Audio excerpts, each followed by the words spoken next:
పిల్లలండి ఇట్లా జనాలతో మాట్లాడితే లాంగ్వేజ్ ఇంప్రూవ్ అవుతుంది. పిల్లలతో మనుషులతో మాట్లాడడం అది అలవాటు అవుతుందండి. ఎవరి రూమ్లో వాళ్ళు కూర్చొని తలకు ఫోన్ పట్టుకొని తలకు మూల కూర్చుంటున్నారు. ఏదో బలవంతం చేస్తే ఏదో తింటున్నారు. ఈ జనంలోకి వెళ్ళారనుకోండి, బయట ఎండ పడుతుంది, డి విటమిన్ ఒకటి. ఈ టైంలో ఎండ పడితే మంచిది పిల్లల వంటికి. అది వేరే.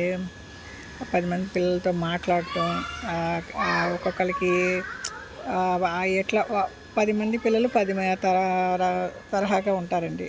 వాళ్ళు ఒక్కొక్కరు కన్నింగ్గా ఉంటారు, ఒక్కొక్కరు ఇన్నోసెంట్గా ఉంటారు. అందరినీ వీళ్ళు స్టడీ చేస్తారు. ఇళ్ళల్లో ఉంటే వీళ్ళకి తెలియదండి.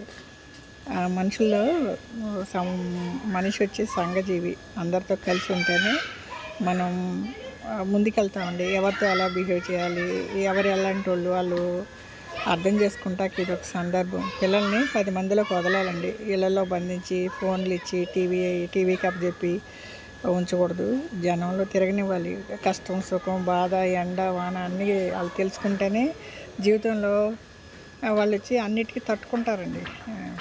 ఈ పెద్ద బ్యాట్స్మెన్ ఎవరు బయలుదేరాడు. మా మనవడు, మా అక్కగారు మనవరాలు అందరూ ఉన్నారు. ఈ మాదిరి ఎప్పుడు కలిసేవాళ్ళు కదండి, ఎప్పుడు ఫోన్లతో ఉండేవాళ్ళు. మా పిల్లలు బాగానే ఆడుతున్నారు.